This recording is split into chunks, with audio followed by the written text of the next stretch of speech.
You are listening to a free version of the Majority Report with Sam Steeder. To support this show and get another 15 minutes of daily program, go to majority.fm, please. The Majority Report with Sam Steeder.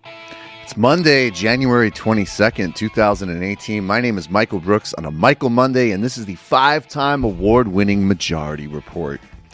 We are broadcasting live steps from the industrially ravaged Gowanus Canal in the heartland of America, downtown Brooklyn, USA. On today's program, investigative journalist, writer, author Corey Pein on the war against immigrants, the government shutdown, the dreamers, what the war against immigrants looks like on the ground. He's been covering it in depth. All that and more with Corey Pein. Plus, the shutdown continues. A group of so-called moderates from both parties contemplating a Lucy and the football strategy for temporary government funding in response for a verbal assurance about a vote on immigration. It's still unclear what Trump actually wants. He says completely different things, apparently, depending on the meaning. Hardliners holding steadfast, not only in terms of disenfranchising people like the Dreamers, but actually imposing even harsher systemic policies to immigration writ large. Mike Pence, he went to Jerusalem. Arab-Israeli members of parliament left. They don't like the formal support of apartheid. We'll get to that. Mike Pompeo, the CIA director, is bragging about how much more the CIA is doing during this administration. That on the tails of many Democrats voting along with almost all Republicans to continue giving the president massive spying powers. And we have some real deep insight from Fox News on why people don't take pride in being servants anymore.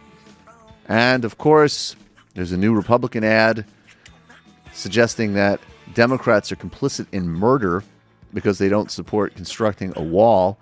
Everybody's having their typical response to this.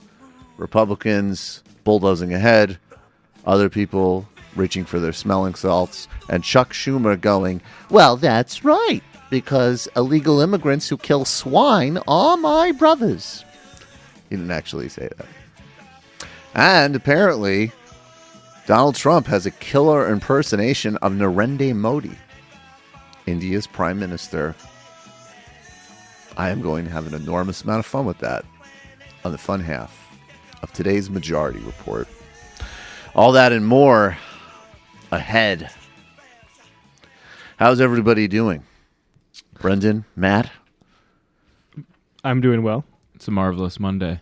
It's a well, it did. The feeling came back to our bodies over this past weekend because the weather returned to like not being totally like you walked outside and the weather's just like, what?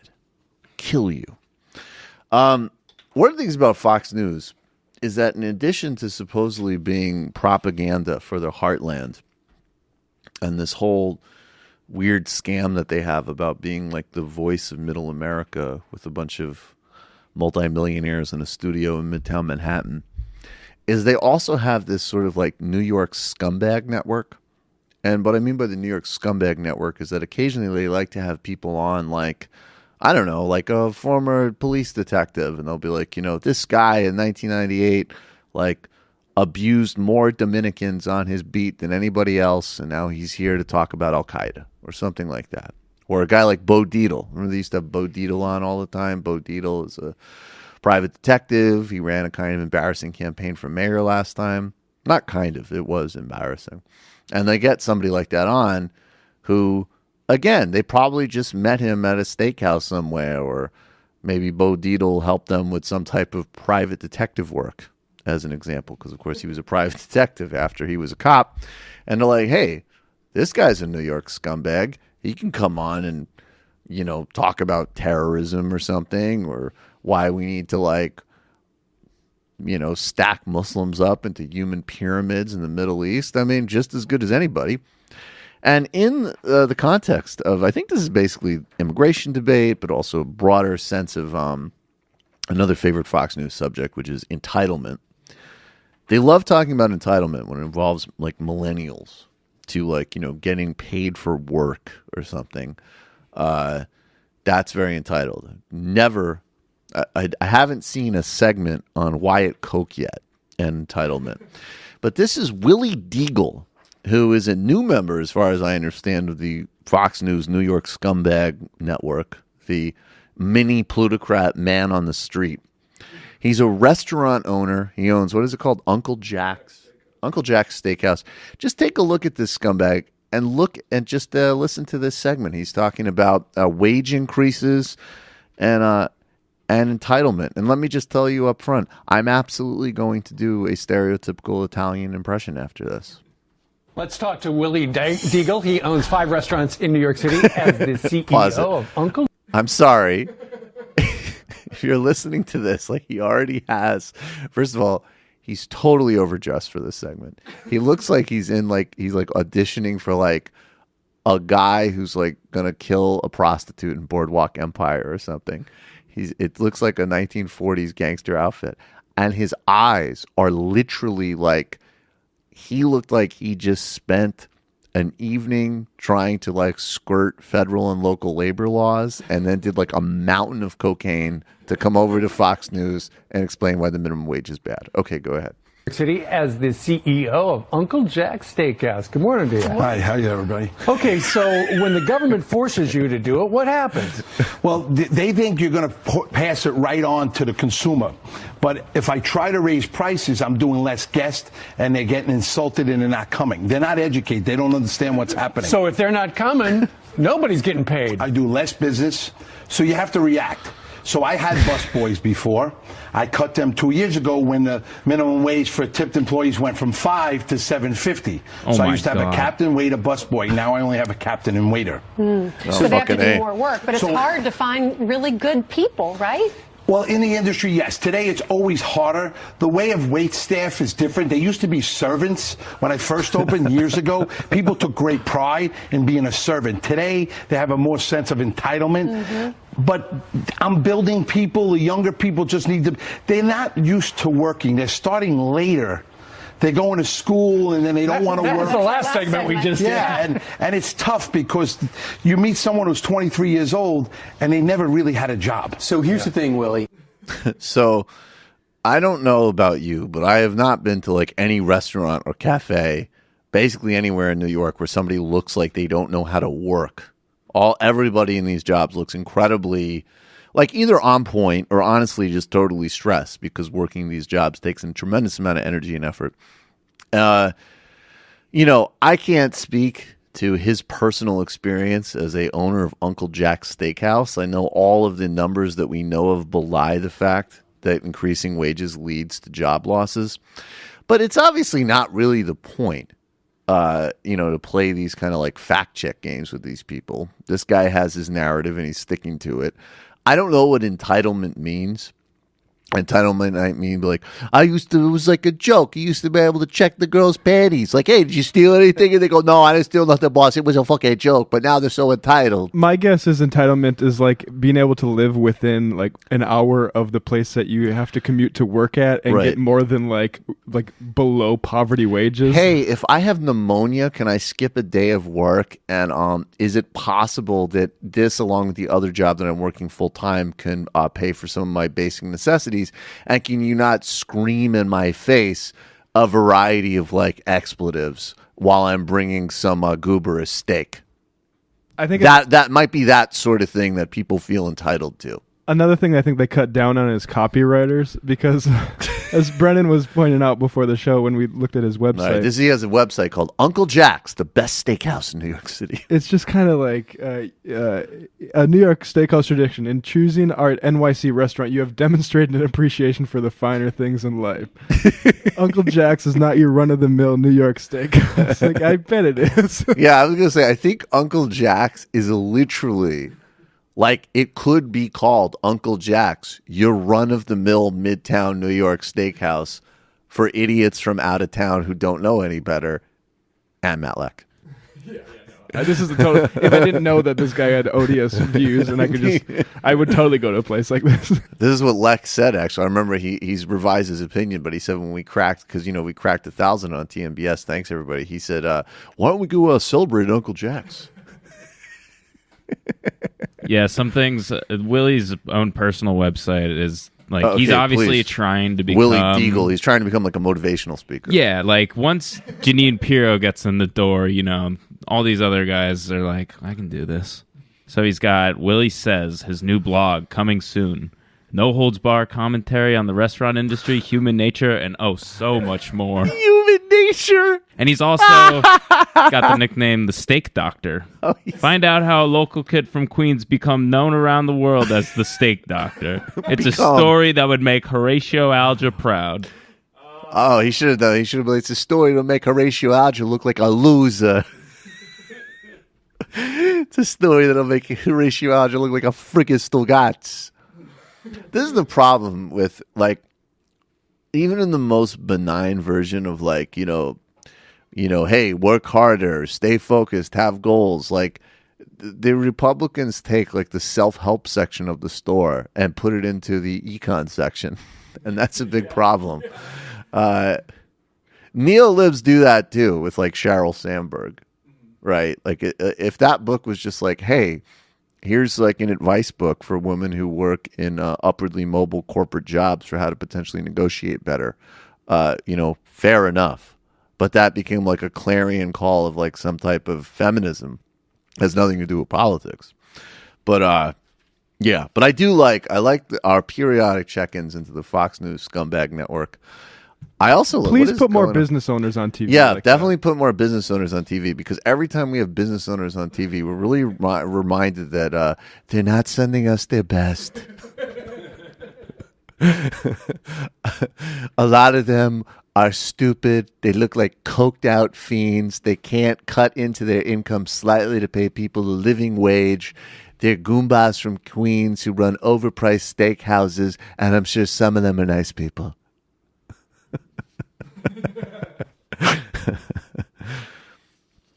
Audiobooks are great for helping you be a better you, whether you want to feel healthier, get motivated, or learn something new. And with unmatched selection of audiobooks, original audiobook shows, comedy, and more, Audible has all the audio content you need to start your year out on the right foot. Try a book like, Matt, did you? Fire and Fury. Did you listen to it? Did you do the Audible treatment? I Audibled that last weekend. Was it as delicious as everybody has been saying? Yeah, there were some good details in there. Yeah, I think it was of the recent history books on politics. I thought it was fun. Was it nice to have like a book read, and I'm assuming the authorship kind of having it read to you added to the entertainment value. I'm assuming. Yeah, I'd say so. Whether it's on your phone, through your car, from your tablet, or at home on an Amazon Echo, you can go through tons of books while doing almost anything. Like playing video games. That's what I was doing when I listened to Fire and Fury. And Audible even lets you switch seamlessly between devices, picking up exactly where you left off. Start a 30-day trial, and your first audiobook is free. Go to audible.com/majority or text majority to 500-500. That's audible.com/majority or text majority to 500-500 for a 30-day trial and a free first audiobook. You can do it with audiobooks. When it comes to your health, brushing teeth is one of the most important parts of your day. Did you guys know that? No. I would say multiple parts of your day, because I brush my teeth multiple times. I do it at least twice. I go for 3 or 4. I usually do 2 is the minimum. I usually do a mid-evening one and then again at night. Yep. That's why Quip has combined the best in dentistry and design to make a new electric toothbrush that packs just the right amount of vibrations into a slimmer design at a fraction of the cost of traditional electronic brushes. With Quip, the guiding pulse alerts you to when to switch sides, making brushing the right amount effortless. It even comes with a mount that suctions right to your mirror and can be used as a cover for hygienic travel anywhere. That's awesome. And Quip's subscription plan refreshes your brush on a dentist-recommended schedule every 3 months for just $5, including free shipping worldwide. No wonder Quip is backed by a network of over 10,000 dental professionals and was named one of Time Magazine's best inventions of the year. Find out for yourself. Quip starts at just $25. Go to quip.com/majority. Right now, you'll get your first refill pack free with a Quip electric toothbrush. That's your first refill pack free at getquip.com/majority. Getquip.com. That is GETQUIP.com/majority. Go for it. We'll be right back with Corey Pein on the Majority Report.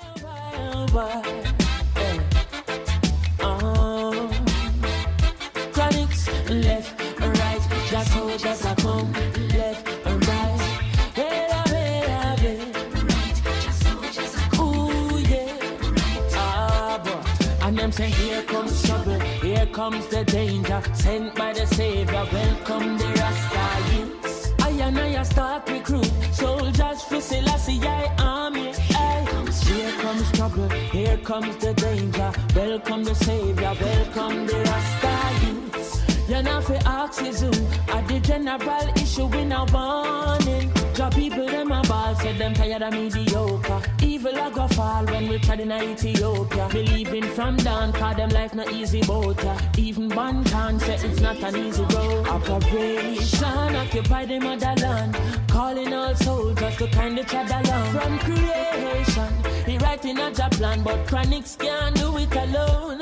So I'm recruiting soldiers coming from near and far. I choose executing Selassie works and the Rastafari truth.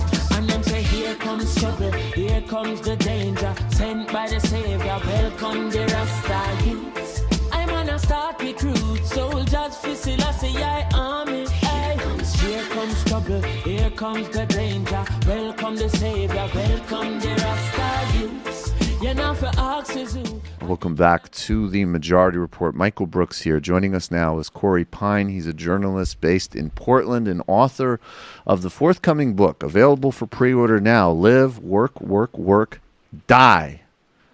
A journey into the dark heart of Silicon Valley? Savage heart of Silicon Valley. The savage heart of Silicon Valley.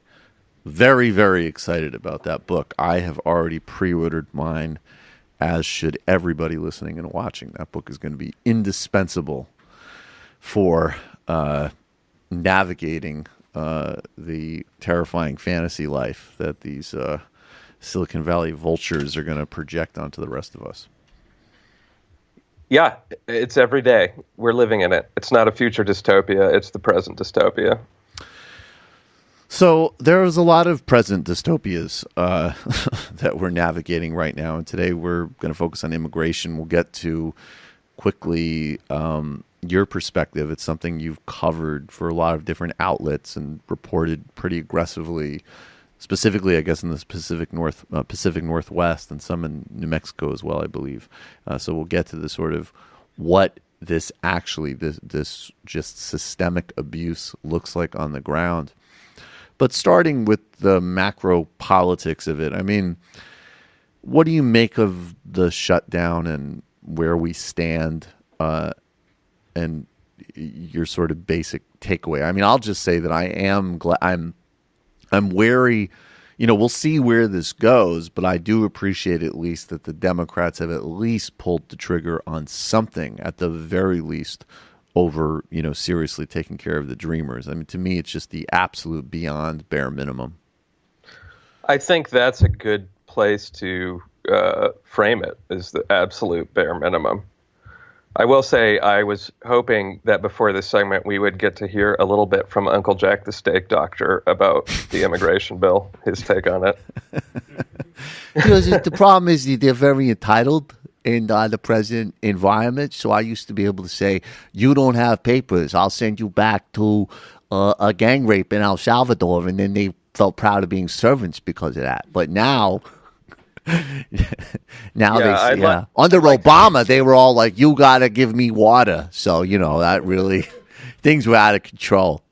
Yeah, I'm sure all the workers in his kitchen have all the appropriate paperwork, and right. We probably would have got a nice lecture from that jerk about, how, they don't feel entitled. They're hard workers, but we gotta jerk them around a bit and maybe hang the threat of deportation over their head to really get them motivated. Yeah, well, you don't want people to be cocky.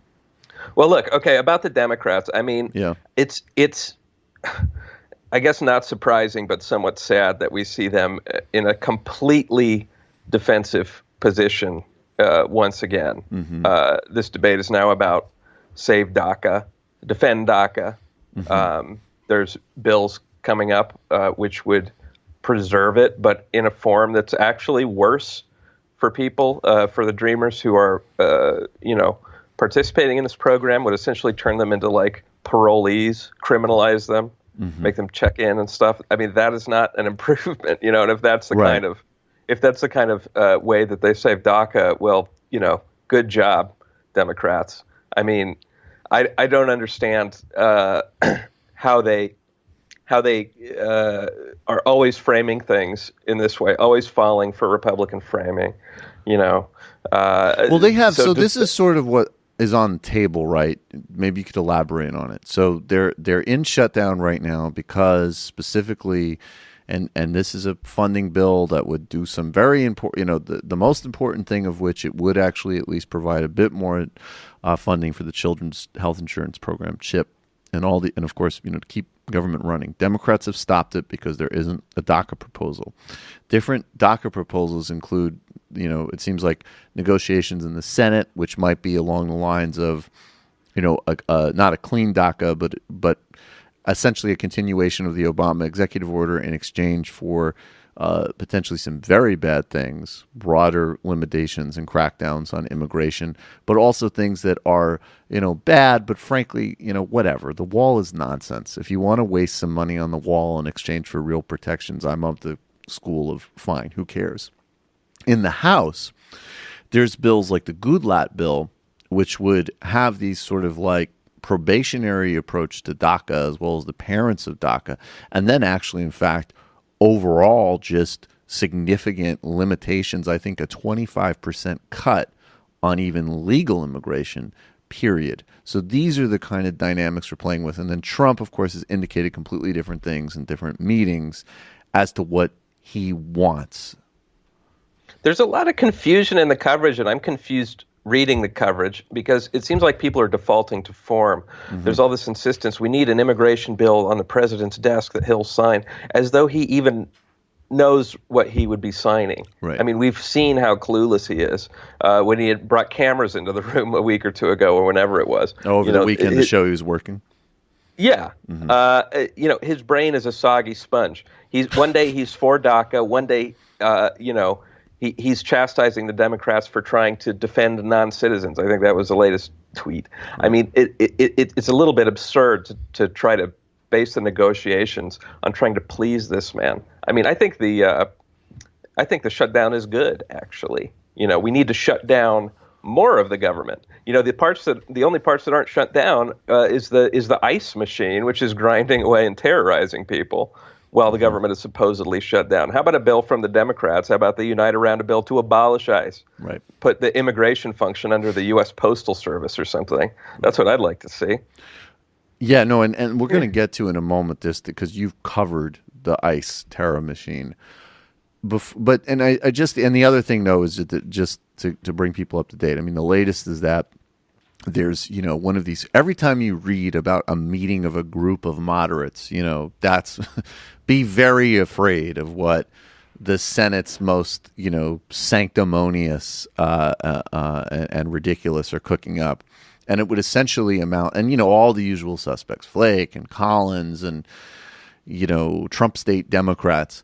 And what they're cooking up is that there would be temporary continuation of funding, essentially in exchange for a verbal assurance from Mitch McConnell that a bill addressing immigration will come up in the floor in February. Now, this is also supposedly the same thing that got Flake to vote for the tax bill. Now, I don't believe that one way or another, because Jeff Flake is totally committed to that wretched oligarch enriching tax bill because he's a wretched oligarch enricher like all Republicans. But the excuse that McConnell used previously was that, well, I couldn't bring something to the floor because I'm not sure what the president wants. I'm not sure what Trump wants. As you just said, Trump is a clueless, soggy-brained fool, and we're never going to be clear what he wants. And you could stick anything in front of his face, and if you told him it was tough and would have good headlines, he'll sign it because he's a moron. But there still is a group of people that are actually playing, and apparently there will be a vote today to reopen government, says Senate Minority Leader Chuck Schumer. We don't know. Presumably this emanates from the meeting of the moderates, and probably what McConnell is going to say to them verbally is that, well, we don't, now there'll just be a vote regardless of what Trump says. I have no idea why you take his word for it. Yeah, I saw that too. I mean, waiting for promises from McConnell is like not the safest bet, right? Right. So you talk. Yeah, sorry. Go ahead. Go ahead. No. Did you have something else? Well, I was just going to say, I don't generally trust. Sorry about that, folks. Their internet went down. We're back with Corey Pein. If you're listening to this later, you won't even notice the difference. That's how well produced this show is. Corey, yeah, we were talking about you were. I don't know if you were mid sentence. I don't know if you globalists interrupted us. Globalists. Shut down the internet. Just a trial run. These are sick people. Someday it would be great to do a show. We just put up Brian Stelter's picture behind us and just were like, please, Lord, take the picture away. Corey. Yeah. I don't know what you were going to ask, but I was just saying that I don't trust the reporting on the state of play with the shutdown today, yesterday, whatever, because so often the White House has blown up what the moderate, reasonable people of Washington think they're going to do. So that's all the point I was going to make before. Yeah, no, I agree entirely. Let's get to, you've done a lot of reporting, and you've talked about the ISIS terror machine, and that really,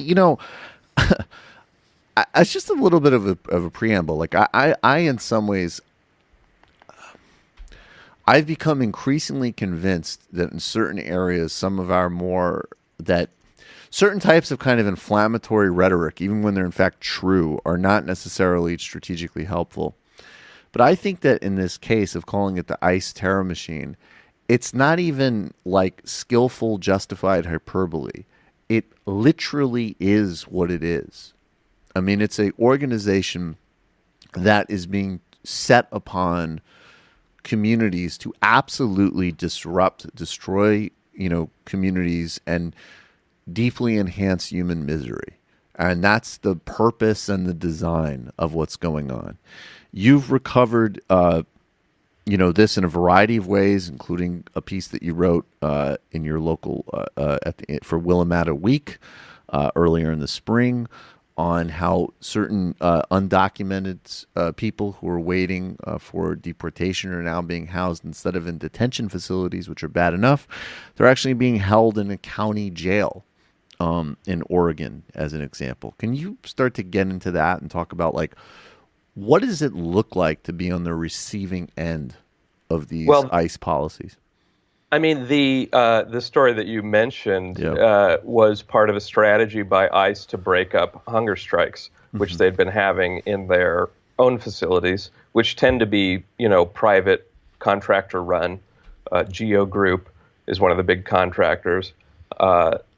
And the conditions inside were so miserable for immigration detainees. The food so poor, access to medical care so lacking that they started organizing hunger strikes. And this became such a problem for ICE that they decided to break it up by taking the leaders and moving them to different facilities, some of which had even worse conditions by reputation. And in apparent violation of, at least where it happened in Oregon, the state's sanctuary law. The problem is when the sanctuary statutes get violated, nobody gets punished. right? It's like for all the frothing we've heard from the Trump administration about how these sanctuary policies get in their way, it seems that there's no consequence when local officials violate them and cooperate with ICE or devote resources to help the immigration roundup. As far as what it is, go ahead. No, sorry, go ahead. As far as what it looks like for people, I use that word terror machine advisedly. I mean, people get picked up, off of the street by guys in an unmarked car when they're walking their kids to the school bus stop. People are looking over their shoulders for their workplaces to get raided, whether they're working on a construction site or in the fields. People are hiding in their homes, with the blinds drawn and afraid to step outside because they're afraid ICE is watching on the street, and often they are. And those are the tactics I saw last year. There's reports now in the last few weeks that ICE is, tightening the net. I wrote about the sanctuary movement, which is often based around churches. Mm-hmm. Now ICE is stationing SUVs and agents to watch these churches. They're questioning parishioners as they come and go. The Intercept had a good story about that just a few days ago. And they're targeting immigrants' rights activists, many of whom are immigrants themselves in New York, Colorado, California, and here in the Northwest as well. I had a source who's a really impressive activist, a woman from Mexico City, who's been living here for more than 20 years, who just a few days before Christmas has gotten a deportation order. So, her community is rallying behind her to try to stop it, but who knows? I think this is something that there's a lot of confusion about.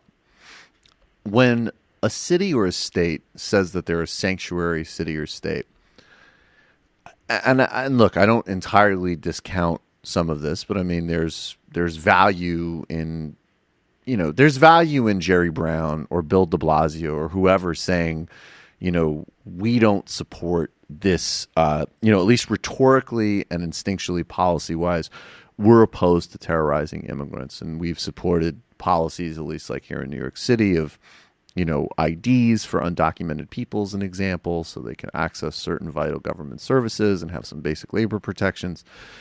That's all well and good.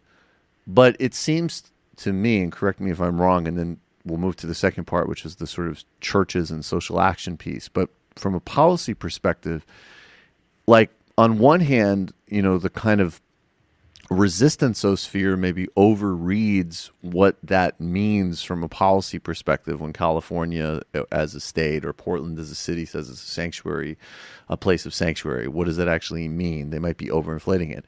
Then on the other hand, I mean, the administration, as you just said, while on one hand it doesn't appear to actually interfere that much with ICE's ability to terrorize these communities, you have people like Jeff Sessions the other day actually even floating the idea of arresting local officials who, promote sanctuary. And that's, on top of threatening. Did Sessions say that too? I know the ICE director, Thomas Homan, had said that on Fox. I believe Sessions floated that as well, or somebody from the Justice Department, but we can double check that. That's very disturbing because if they're repeating it, I mean, it shows that they're serious about it. I mean, the fact that the ICE director, Thomas Homan, even said that on TV should be a scandal. I mean, we were talking in the first part of the segment about, the shutdown, what the Democrats maybe should be doing and aren't doing.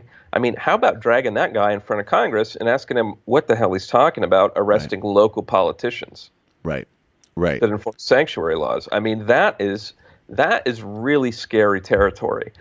And in the context of the kind of stories that we're seeing every day, every week, where somebody who's been in the country for 40 years never committed a crime, now those people are getting rounded up in very well-publicized arrests. These arrests are happening in such a way they want people to see them. ICE can make people disappear, and they do all the time without any publicity.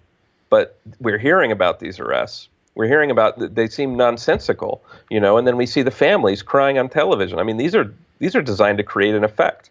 Well, before we do that, just really quick, I mean, what does it mean when a place says it's a sanctuary? Does it just basically mean that local police are not directed to ask the types of questions that could lead somebody to expose themselves as being undocumented. Is that essentially what it means? You know what it means? It means that the middle class voting public, white voting public, gets to feel good that they're a sanctuary jurisdiction. It means that some local, city, county officials maybe stand up at a podium with some immigrants' rights activists, and maybe, the sheriff or the chief of police who answers to the council, and they declare, we're a sanctuary jurisdiction. They sign a piece of paper that says we're not going to devote any resources to rounding people up and will refuse requests.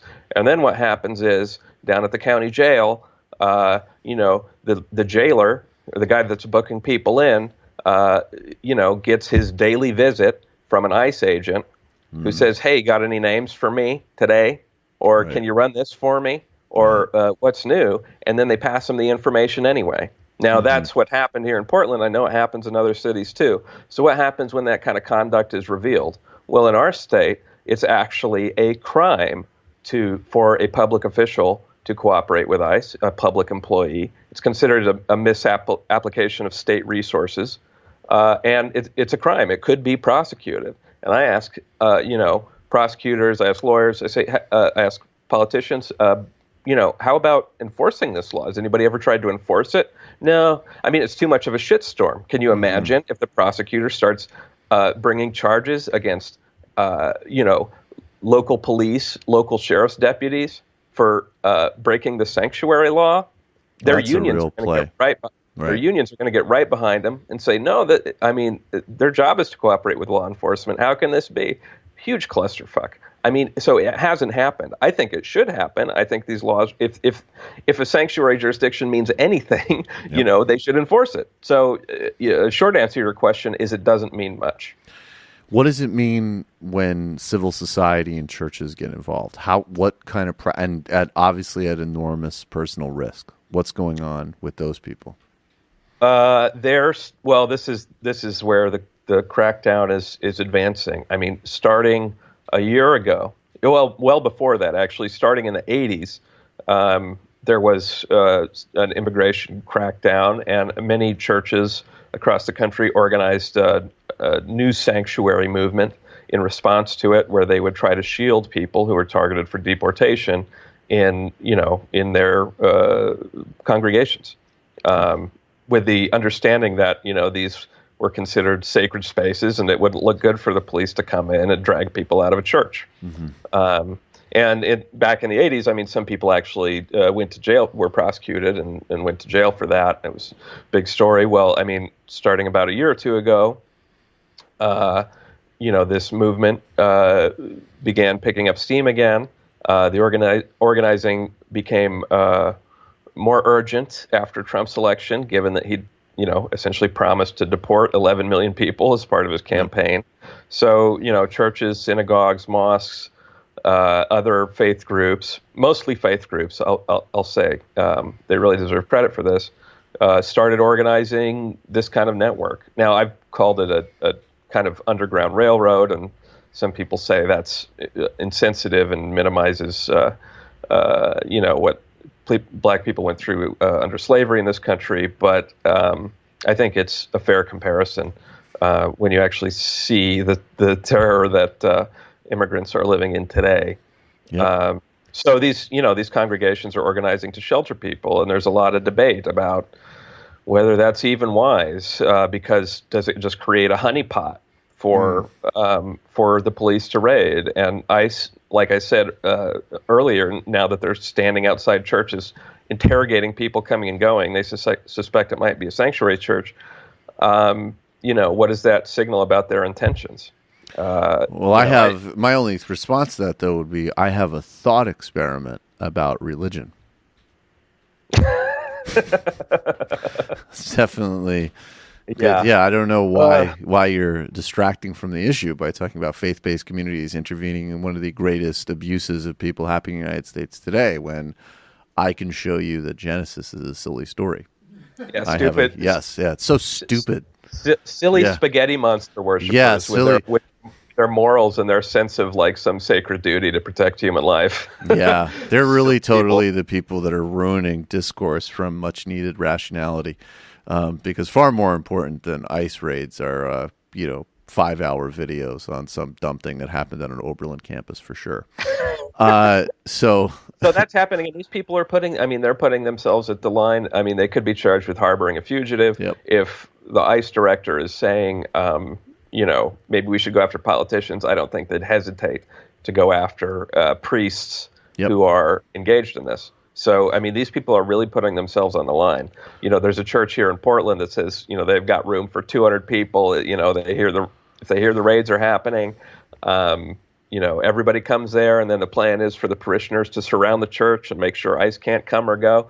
I mean, I'm not sure. The big rumor mill now is that there's some massive push headed for California. Some kind of they're flying agents in to do some kind of enormous immigration sweep. And who knows if that's true? It might just be another rumor to spread fear. We've seen a lot of those. Right. It might turn out to be real. In either case, I mean, you've got an agency that was founded supposedly in part to protect people from terrorizing the public. Yep. Because it's not just it's not just undocumented immigrants who are at risk. It's their families. It's everyone who knows them. It's anyone who might be mistaken for an undocumented immigrant. I mean, we're back to the debate like when Arizona passed its thing some years ago of where local cops could enforce immigration laws. I mean, they just started pulling over brown people. Right. Well, but isn't that where it leads to? That obviously that's the purpose, right? The purpose is to spread fear and suffering. And then we are in Mitt Romney's self-deportation territory. Isn't that just sort of so abundantly obvious? And another, I guess, structural problem with this argument, because, there's always been sort of three poles, basically, of how to talk about immigration. There's immigration from the perspective that just because somebody is, undocumented or came here, let's be real, in many cases because of conditions that U.S. foreign policy actively contributed to, or even if they didn't, as simply as, you know what, if you're in a devastated situation and you came here and you didn't fill out the right paperwork or whatever, but you're, moving along in life and contributing, I mean, honestly, who cares, right? Like, if we're being real. So there's a concern that just because you came here in a way that wasn't technically compliant, you can't be abused and exploited. You can't be in a position where everything from an employer to a husband that's physically abusing you can get away with it. So there needs, you need to be in the system. And of course, in many cases, people are in the system because they're paying taxes, they're contributing in many ways to the economy, society, and so on, blah, blah, blah, blah, blah. Then there's this bipartisan, business wing, including, and this was the George W. Bush proposal, which is that we basically want to get a bunch of kind of low-wage people in here formally, and there was some objections in certain parts of the left to that. I think those objections maybe weren't long-term and strategic in terms of what a kind of real synchronized left looked like, but there's legitimate concerns if you're just sort of opening up essentially an indentured servitude, low-wage process. And now, we have the Republican nativist wing, which is completely taken over. And it's all about race and identity, but also, I think, with the serious self-interest. I mean, why would, if you're making the bet that white identity politics is going to keep the party in power into the future, why would you want Texas to look like California? Why would you want these states and places to be in play? So it seems like we have another area where, Democrats in a kind of center position are losing it on both grounds. There isn't the unapologetic, rigorous, crusader ethics of protecting people who are being massively abused, dreamers, but also this entire community. And then also just the strategic sense that every time you see some dumb Fox clip about, hey, Democrats just want undocumented in here because it will help them, I'm like, yeah, fuck yes. I certainly do. And you want them not here, so it will help you, and you're racist. So let's just get all the cards on the table. The hypocrisy of, it almost goes without saying, of the Republicans is bottomless. But on this issue of this false premise that they put out that people just got to play by the rules. Here's something I learned in the last few months reporting on this issue. One of my friends is an immigration lawyer down in New Mexico, and do you know what happens if you come to this country and apply for asylum in the proper, lawful way? You present yourself at the border. You say, "I'm here to, I'm a refugee. Like, help me out." Mm-hmm. They take these people, whether they come from Africa or Latin America or Asia. They take them and they ship them off to a detention center where they can be for 2 years. These centers, the one my friend works at, working with asylum applicants from Africa mostly, they're out in the middle of the desert in New Mexico. Mm-hmm. They languish there for months or years at a time. It is a converted prison. It's like where you would put felons, and these people haven't. And they put children crime in those facilities as well, right? Yeah. By the way, there's separate ones for women, and there's baby jails, as my friend calls it. I mean, these are people who are trying to do things right, and the first thing that our country does to them is throw them in prison. Yep. While we decide whether they're worthy. So this idea that people just need to play by the rules is just papering over, the real motivation, which is racist punishment. Right. There's no doubt about it. And it is part of a political and electoral calculation, as you suggested. And I'm not sure why more Democrats don't understand that. When the ICE director came out and said, "Let's start arresting politicians in sanctuary jurisdictions," it was interesting to see the responses. I wish I had the quotes pulled up. But Dianne Feinstein said something like, this is not right. Nobody should be targeted just because they live in California. Mm. and Barbara Lee. Yeah, I know. Okay. It was the weakest statement you could make. Definitely the main takeaway from that is California. Ooh, California, you. Okay.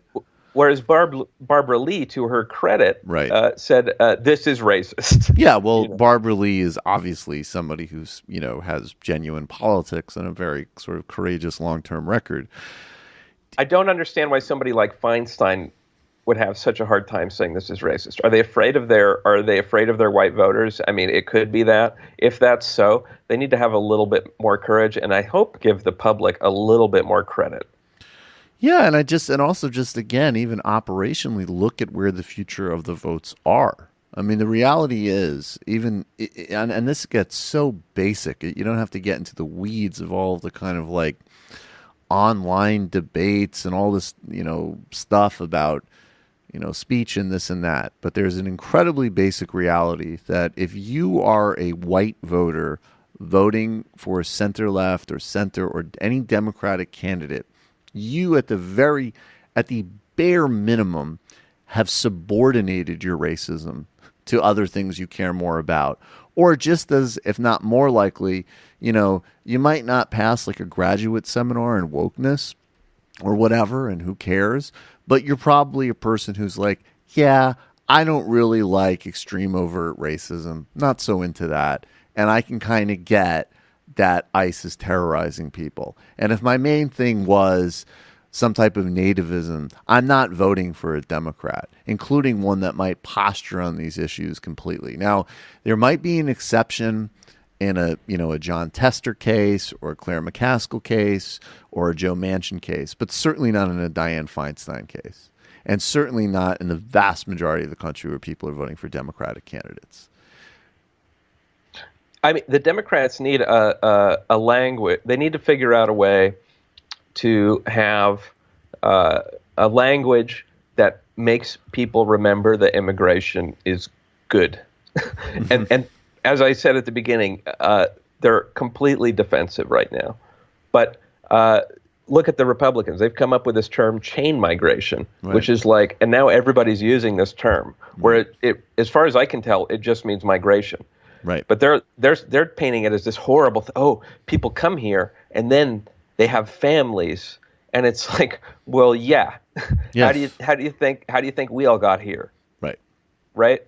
So even during the Obama era, I remember at least some nods to this sort of national myth of Ellis Island, and we all came here, and melting pot, blah blah blah. You don't even hear that anymore. Right. But I will say that in my reporting, the immigrants who are being targeted by ICE, who've come to this country legally with papers or not, are some of the most impressive people I know. Particularly this woman, Maru Moravipanda, who is being targeted for deportation. She was sort of the centerpiece of the story I wrote for the Baffler last year about the ICE detention center in Tacoma.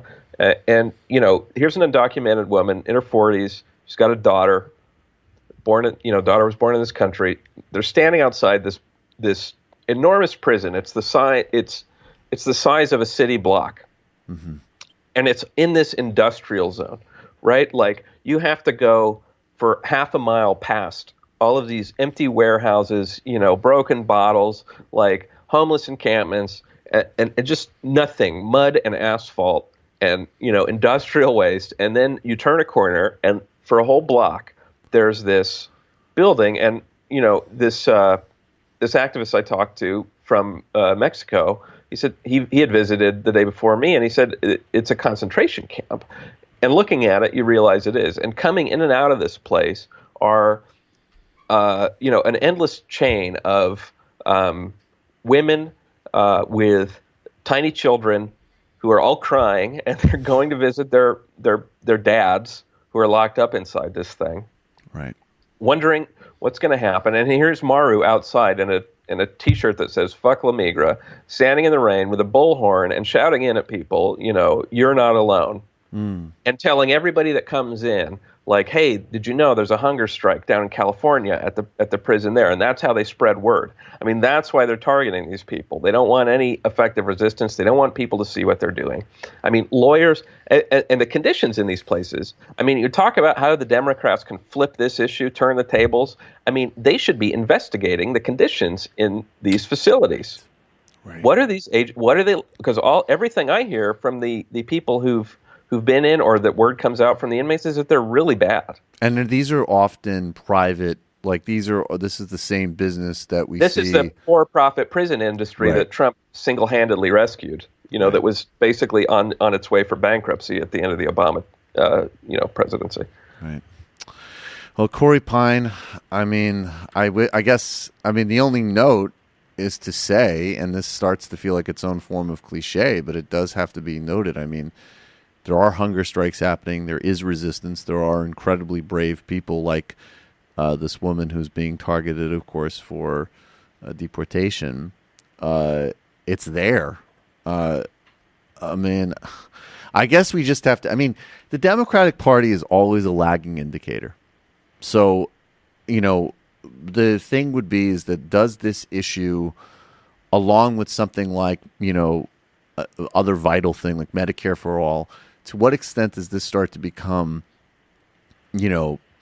part of, at the very least, the rhetorical frame that you need to do if you're going to run for president in 2020? And I like what you're saying about the investigations, because that actually isn't even, here's a bold piece of legislation that's never going to pass under Republican leadership, and, all of the, healthcare industry is going to try to kill, right? That this is something that you as a senator with that type of power, and even just literally in terms of press coverage alone, could get coverage of abuses in detention centers and hell that should be a demand right now of all of them.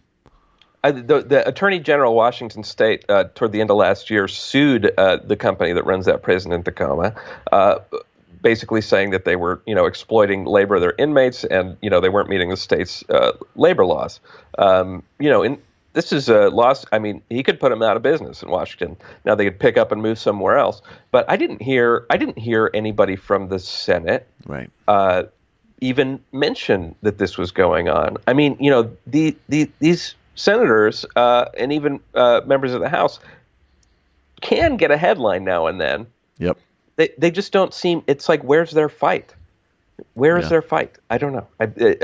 I know you were trying to come up with something that was more positive, but I'm just getting more and more pissed off. I do feel like you were doing a little bit of a Trump impression though, at the end. You're like, where's their fight? I don't know.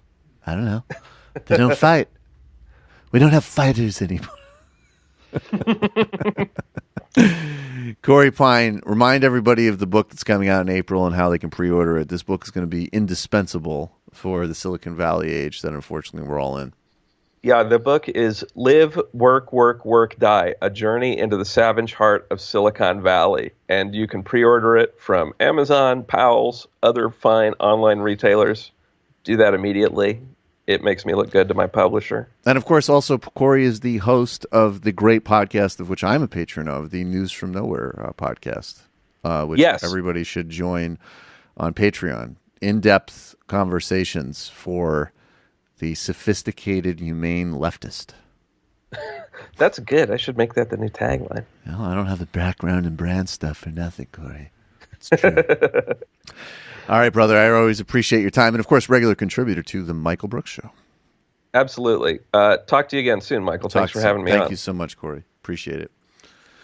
All right, everybody. We are going to go. I don't know what happened earlier. I think we were only out for like 2 minutes or so, right? Yeah, it's weird. That's a number of times. It always happens in the first half. But like once a month, we'll get a little hiccup like that. Globalist. Brian Stelter. My mind always goes to like it's a solar flare and the entire planet's going to be roasted. So I go to Mossad.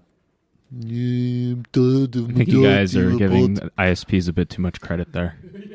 Yeah, maybe we should just go that these disgusting monopolies who have corners on markets and provide absolutely no value and are parasites just don't have an incentive to do good service because they have monopoly control.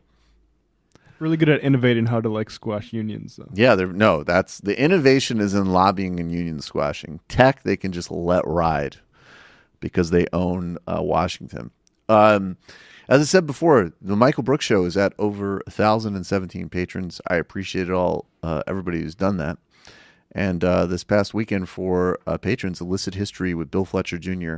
on the Jesse Jackson 1988 campaign, the Rainbow Coalition, Lessons for Today. It's pretty fascinating. Tomorrow in studio, Anthony LaPaye is going to join me. We're going to do a deep dive history into the opioid crisis, going back to CIA heroin trafficking in Laos in the 1960s. Plus, of course, the pyramid, opening commentary, everything. You know what it is. Check out the Michael Brooks Show on iTunes and YouTube and on Patreon.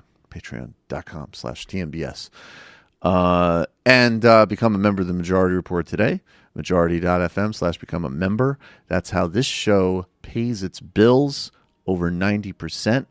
JustCoffee.coop, fair trade, tea, coffee, or chocolate. Get the Majority Report blend. I don't know if that deal is still going. I think there's 10% off with promo code Majority, I believe. Use our jet.com link, Majority Report kickback, 646-257-3920, 646-257-3920. We will be right back on the fun half.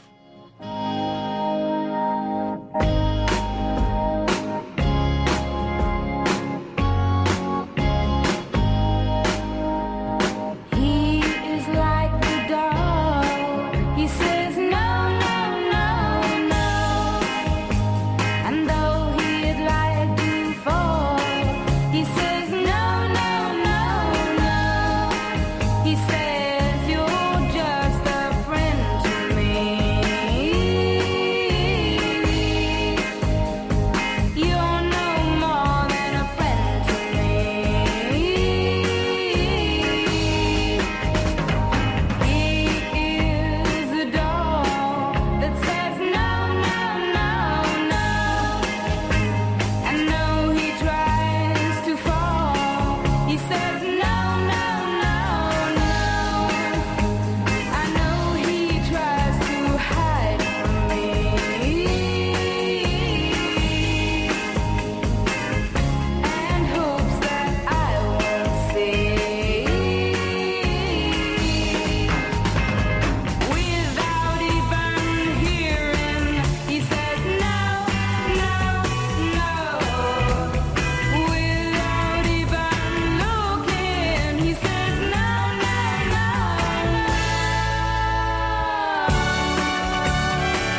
temporary spending bill.